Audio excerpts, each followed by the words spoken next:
In several countries, you have assertions of nationhood, of nationalism, and its concomitant concepts of patriotism. As to who is national, who is anti-national, all these are highly contested and have become subjective terms. It also explains why the very concept of nationhood has become highly contested in recent times, leading to an internal turmoil in several parts of the world. Even at home, the major engagement of social media groups, WhatsApp universities, is around the question of nationalism, patriotism, and Rashtravad. Assertions of identity have also resulted in the marginalization of communities, rendering their very existence vulnerable. We live in an age where the world over there is increased polarization, fueled in no small measure by the social media. There is considerable churning as a result of clash of cultures, values and choices. Divisions are also there among communal, caste, class, geographical, linguistic and social lines. A lot of blood has been spilled in the name of religion throughout the history of mankind. Fundamentalism, which is the antithesis of democracy, still captures the popular imagination. The voice of reason seems to get drowned out by the cacophony of WhatsApp forwards, likes and dislikes. The age of information overload has led to an absence of natural instinctive intelligence. In fact, there is simultaneous effort at humanizing robots and robotizing the humans. There are sufficient scientific and empirical studies to validate the proposition that the subcontinent of which we are a part of has a migrant population from the African continent and the West Asian regions. It appears that the subcontinent always had a rich diversity and plurality of population, which mingled and spread far and wide. This country has been host to a variety of tribes, thousands of languages, sung without a written script, and some 8 major religious denominations, not to speak of numerous castes and subcastes. A Pew Research Center survey in 2021 found that India's population is diverse as well as devout. Not only do most of world's Hindus, Jains and Sikhs live in India, but is also home to one of the largest Muslim populations and to millions of Christians and Buddhists. It also noted that Indians see religious tolerance as a central part of who they are as a nation. Tolerance is religious as well as a civic value. Indians are united in the view that respecting other religions is a very important part of what it means to be a member of their own religious community. We never were and cannot conceivably be a nation of one culture, one language, one religion. What makes us proudly Indian is diversity and plurality. And yet we live in times of chaos, accusations of love jihad, attacks on religious minorities and castes. Our youth cannot intermarry, and caste stratification is in every religious denomination is a grave reminder that caste indeed is the elephant in the room. Historically, we've responded in a variety of ways to the diversity of religions in this country. Emperor Ashoka, in his 12th century rock edict, made an appeal not only to tolerate all religious sects, but also to develop a spirit of great respect toward them. In medieval India, religious tolerance and freedom of worship marked the state under Emperor Akbar. He had a number of Hindus as his ministers and forbid forcible conversions and abolished the jizya tax for non-Muslims. The most prominent evidence of his tolerance policy was the promulgation of Din-i-Ilahi, or divine faith, which had elements of both Muslim and Hindu faith. Even before Akbar, Babur had advised Humayun to shed religious prejudice, protect temples, preserve cows, and administer justice properly in this tradition. Dara Shikoh, the son of Aurangzeb, translated the Upanishads into Persian. Some of the early Christian missionaries also took upon themselves the task of translating some of the Hindu scriptures. Scholars Chaturvedi Badrinath, who is a philosopher, in his book Dharma, Hinduism and Religions in India, speaks about Robert de Nobili, an Italian Jesuit missionary who arrived in India in the 17th century with regard to the Catholicism-Hinduism dialogue. In complete opposition to the mass conversion policy of St. Xavier, de Nobili took a different approach characterized by three assumptions. One, that Christianity would make no headway in India unless the high caste Hindus and Brahmins, in particular, were reached. Two, that it would not have really a chance unless it was offered in a spiritual idiom of India. And three, that the prevalent social distinctions were not religious in nature and therefore must be respected just as social distinctions in Europe would be respected there. And these three issues have persisted in the dialogue between Christianity and Hinduism to the present day. And this has happened just not with Christianity but with other religions as well. India has also had its share of non-believers such as Charvaka or the Lokayata school. In Sanskrit it translates into worldly wise, and they were materialists who rejected ideas like afterlife, karma, moksha, as well as the authority of the sacred scriptures like the Vedas. Historian Rajmohan Gandhi notes that during the European rule, South Indians shared a desire to end alien rule and bring social equality to native populations. This sentiment is echoed in the Telugu poetry by Gurjada Apparao, and I quote, "Never does land mean clay and sand. The people, they are the land."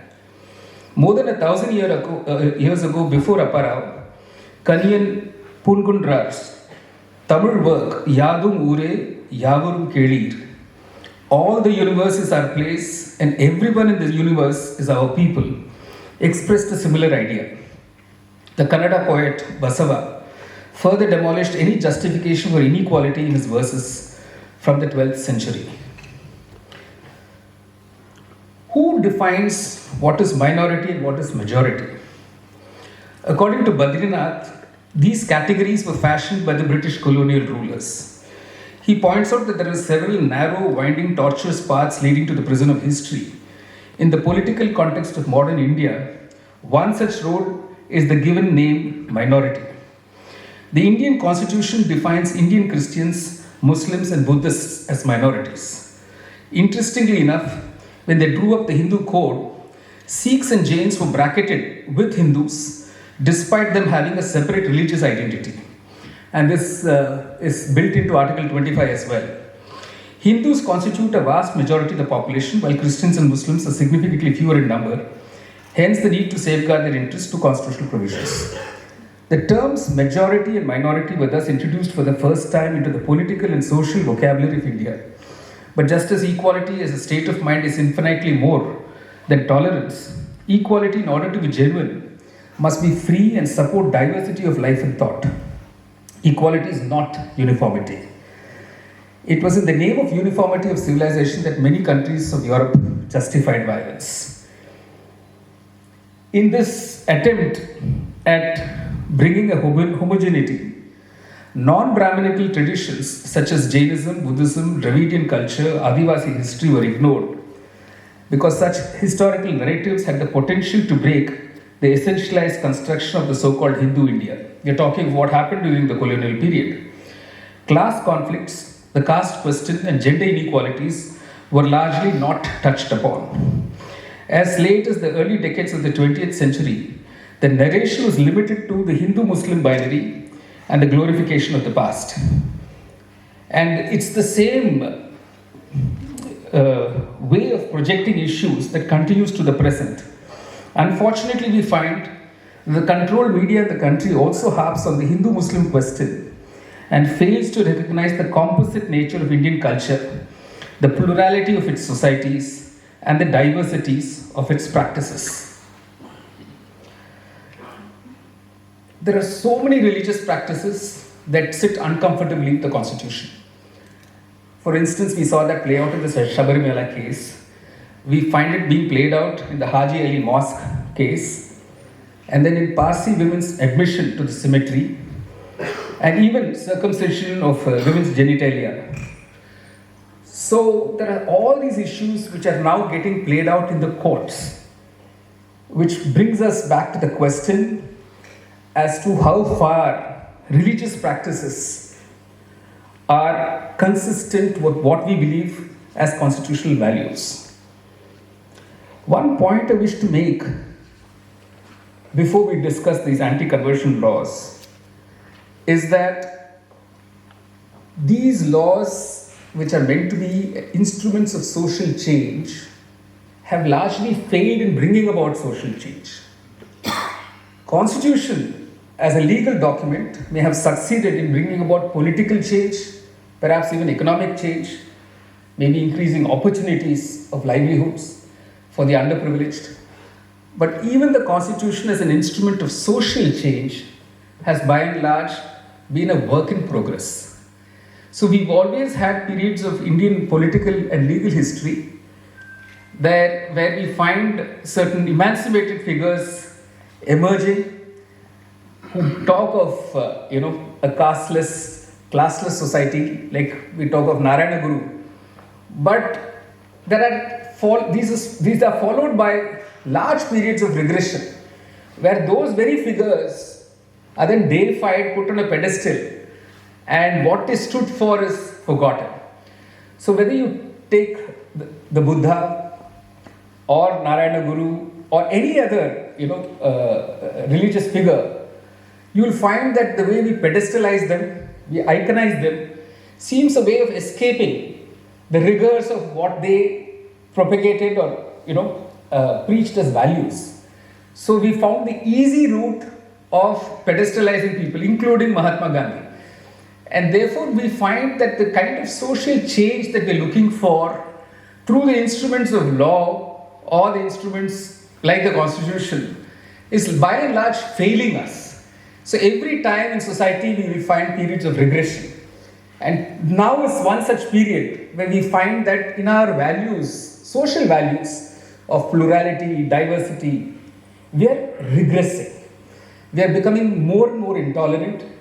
If you look at the number of honor killings that take place, the reaction that we have to intercaste marriages, interfaith marriages, it is very disturbing. You look at even within religions, the inequality that persists. I don't know how many of you watched this documentary made more than 13 years ago called India Untouched. So the practice of untouchability is defined as an offense. One of the few provisions in the Constitution that talk of an offense. There are only two provisions in the Constitution that talk of offense. One is Begar under Article 23, the other is untouchability under Article 17. Despite it being defined as an offense under the Constitution, we find untouchability is practiced widely and not just across the dominant religion, but across all religions. So you will find stratifications within Muslims, within Christians, within Sikhs. You have Dalit Christian churches in Kerala. Among Muslims, the Qurayshis and Ansaris can't marry the Sheikhs and Pathans. You can't marry up. You could marry down, but you can't marry up.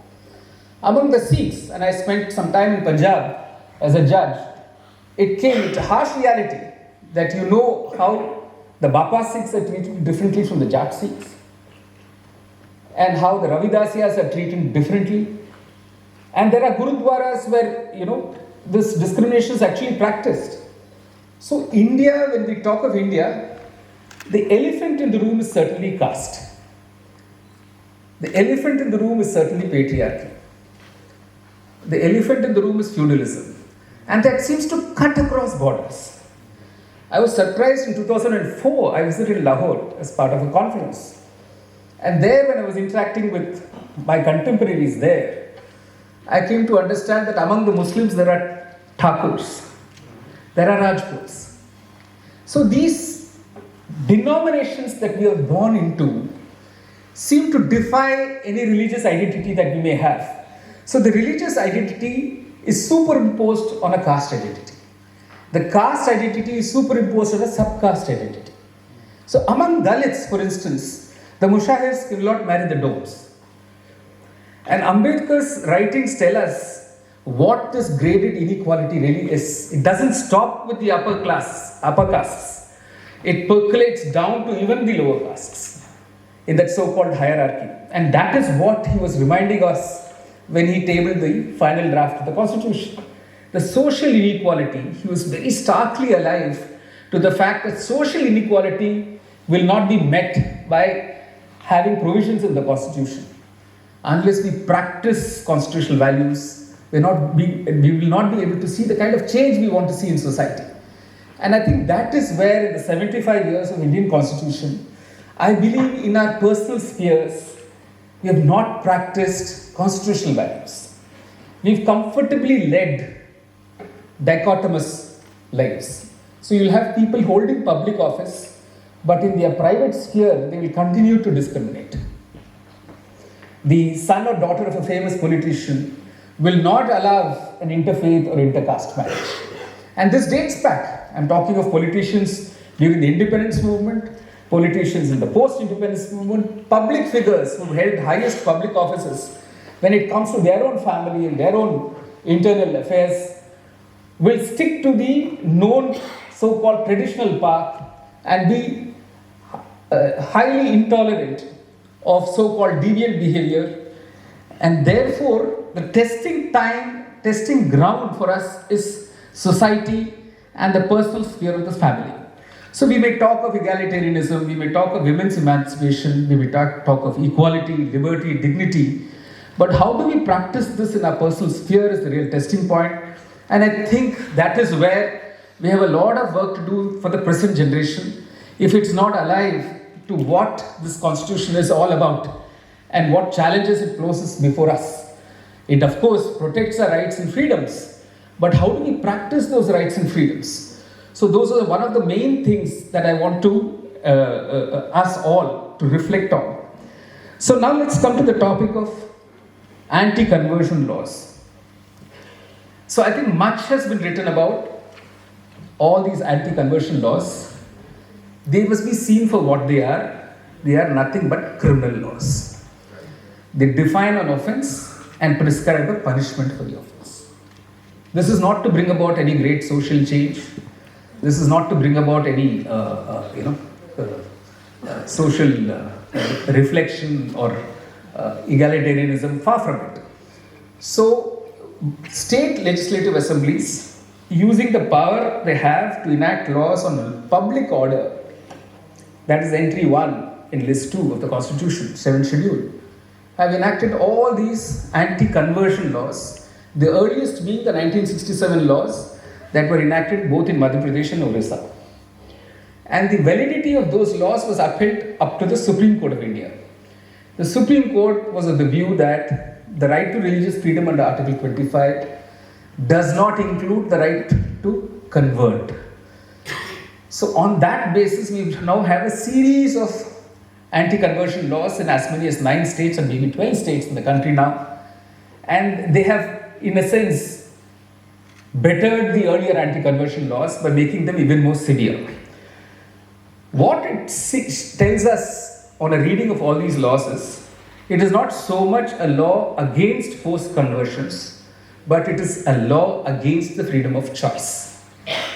There is a presumption in all these laws that if a person born into a certain religion decides to embrace another religion, such a decision must be, this is the major premise in these laws, must be as a result of coercion or force or some kind of intimidation. This basic presumption explains why the law shifts the burden of proof onto the person who's charged with converting another against the person's will. So today, if you are charged under these laws, the burden is on you to show that you did not use force, coercion, or intimidation. So clearly the law is meant to target any choice, not just a conversion which is made out of volition by a person who says, I find these values of this religion more appealing to me. So the target is also, and this is very interesting, the target is also the Dalits. Because they find a large section of the Dalits, and you can imagine Dr. Ambedkar standing in the Diksha Bhumi in Nagpur and mass conversions. Today that single act would straight away get attracted under these laws. So Dalits who seek emancipation and who want to embrace Buddhism will now have to explain to a district magistrate why they are making that choice. They'll have to first of all announce to the whole world, listen, I'm exercising my choice to embrace a religion. So the person who seeks conversion has to make a public notice. The district magistrate also has to notify. So it's all become a public spectacle now, something which is personal to a person. And we always say religious matters are very personal matters. You would have heard that in conversations. But when it comes to a person who's a Dalit, who wants to embrace another religion, it becomes a public matter. So what is actually private has become public. So we could reasonably argue that after the Puttaswamy privacy judgment, this kind of a law should not withstand legal scrutiny because it straightaway hits at the freedom of choice, a freedom of privacy. Choice of religion, of course, but what goes along with religion? The choice of dress, the choice of food, the choice of prayer. All of that is hit. So personal choice has become a public choice, is forced to become a public choice, and you're supposed to defend yourself publicly for the personal choice that you've made. And that is what I think is the most pernicious aspect of these conversion laws. Second, who can complain about forced conversion? Only a person who's been a victim of a forced conversion should be asked to complain. But no, this makes any cousin, any relative, any person. So you have, vigilante groups who are actually going around looking at notice boards in collectors' offices or registrars' offices to find who has put up a notice that they want to have an interfaith marriage. And in this case, they'll also have to, they will have ready information on who wants to convert. So what you're doing to the person who seeks to convert is to actually publicly subject that person to public intimidation. So that becomes another huge problem. Intimidation by non-state actors, vigilante groups. So it's also a freedom to marry. And therefore you have all these accusations of love jihad. Every interfaith marriage is then put under the scanner. And people have to run to the court in habeas corpus petitions to seek police protection. So this has generated a certain kind of behavior which has encouraged vigilante groups and encouraged moral policing. And this is 2025 in the 75th year of the Indian Constitution. So by expanding the range of people who can be so-called concerned about conversion, we've subjected an already vulnerable population, and the law particularly targets not just Dalits, but women and children. So it takes away agency from women completely. The Hadia case is a classic example. A 24-year adult woman in Kerala was, had to explain herself before the High Court and then before the Supreme Court. Why did she exercise the choice to marry a person who belonged to another faith? And why did she choose to convert? The underlying presumption that if you're marrying a person of another faith, it is only for the purposes of conversion. So this is another major underlying premise which attacks all interfaith marriages and stands completely in contradiction to the Constitution of India. And conversion, what are you converting from and what are you converting into? These questions came home to me because I was associated with the Graham Staines Commission of Inquiry that went into the murder of Graham Staines in Orissa. I'm talking of almost 3 decades ago. A large number of tribal populations were Christians. But if you went to the tribal homes, you would find that among the pantheon of gods that they would have their animistic gods, but they would also have the photo of Jesus Christ. So the conversion was never fully converting out of something, right? Also, when you're converting into something, you're converting also into something. Now that's the Indian flavor of the whole thing. So the law presumes that if you have converted, you've abandoned something and you've embraced something totally. But that's not the way Indians live their lives. There are some in this audience who will immediately understand what I'm saying if you're from Tamil Nadu. There is a triumvirate of religious shrines in Tamil Nadu. The Velankani Church, the Nagur Dargah, and the Sikil Shingaravelan Kovil. This is the Hindu temple, the dargah, the Muslim dargah, and the church. As a child, I have done that pilgrimage of 3 places. And till date, many Tamil people will make a pilgrimage of all 3 places. Like Ajmer, Pushkar. There are people who do that pilgrimage of both places. This is the Indian life. This is the Indian way of how we embrace religions. And we never convert from something completely. We don't convert into something totally. We retain our freedom to practice the religion way we like. Otherwise, how would you explain that Nadar Christians tie a Mangal Sutra in a church? It's a fact. They don't abandon cultural practices. A large number of Muslim women in Bengal don't wear the parda, they wear saris. So this Indian flavor of a lived life, which embraces cultural aspects of various communities, that can't be now wiped away and sought to be, homogenized in this kind of a fashion. So if you're going to use a criminal law, and the last aspect of it is what's most troubling of the recent spate of criminal laws, it shifts the burden of proof onto the person to show that the person has not committed the crime. This is like so many anti-terror laws. The other aspect of that is the bail provisions. The twin conditions that you have to demonstrate before a court that you are prima facie innocent when you don't have access to all the materials that the prosecution has. So this makes it doubly difficult for you to obtain bail under these anti-conversion laws. So the misuse of these laws can be rampant and is rampant. I was given a collection of case studies and was astonished, and I'm sure you will too. I'll just read 2 of them. On 16th February 2025, Sister Sheila Savarimuthu, a nun and a lawyer, organized a medical awareness camp in a public park in Indore, Madhya Pradesh.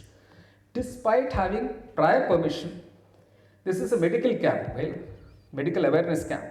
Despite having prior permission and no religious activities, she, along with 4 doctors, nurses, and children, were detained after extremists accused them of unlawful conversions. A right-wing nationalist group protested outside the police station, leading to an FIR under the anti-conversion law against 4 of them, including Sister Sheila. On 20th August 2023, Santosh Nishad from Maharajganj district in Uttar Pradesh was hosting a prayer gathering and a get-together at his house when a group of approximately 10 individuals trespassed his property and physically assaulted him, accusing him of engaging in fraudulent religious conversions. The last one is, of course, quite extraordinary. On 30th July 2022, 6 Dalit women were arrested in Azamgarh, Uttar Pradesh, while celebrating the birthday of the child of one of them. Local extremists witnessed the people praying for the child and reported it as an event of forced conversion. So the kind of misuse that these anti-conversion laws are being put to is not surprising given how vague the definition of coercion, force, intimidation is. So I want to leave us with certain questions. Like I said earlier, the target is women's choices, the target is women's bodies. They don't want to recognize agency for women, whether it's in terms of marriage or falling in love or freedom of choice of religion. Second, the elephant in the room is caste. We really have to face this head on. While we may talk of religious freedom, religions that are persistent with caste divisions and allow caste to dominate your religious identity, we are then talking of completely a different scenario where even if all these laws are taken off, let's imagine a scene where all these anti-conversion laws are declared unconstitutional. Will it change us as a society? That's the question we have to ask ourselves.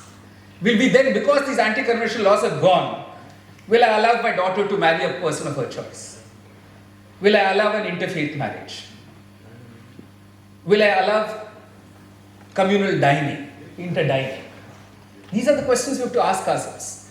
Because all these social practices that this country is host to seem to be impervious, and I'm deliberately using this, seem to be impervious to the constitutional values, provisions of the Constitution, and of course, the statutes that we have enacted.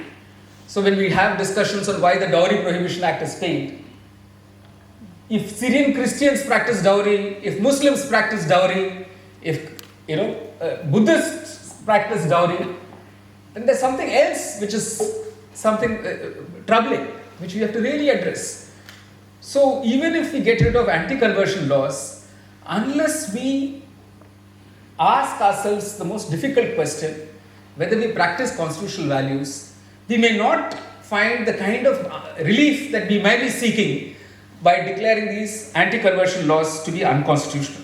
That does not mean that we don't do it. This is a blot. These anti-conversion laws are a blot on our legal constitutional history. They have to be declared to be unconstitutional by courts, but that will be only a battle that is begun. That is only a victory that is half won. The real victory will come when we change, we transform ourselves as society, overcome our inherent prejudices, and emancipate ourselves as true human beings. Thank you.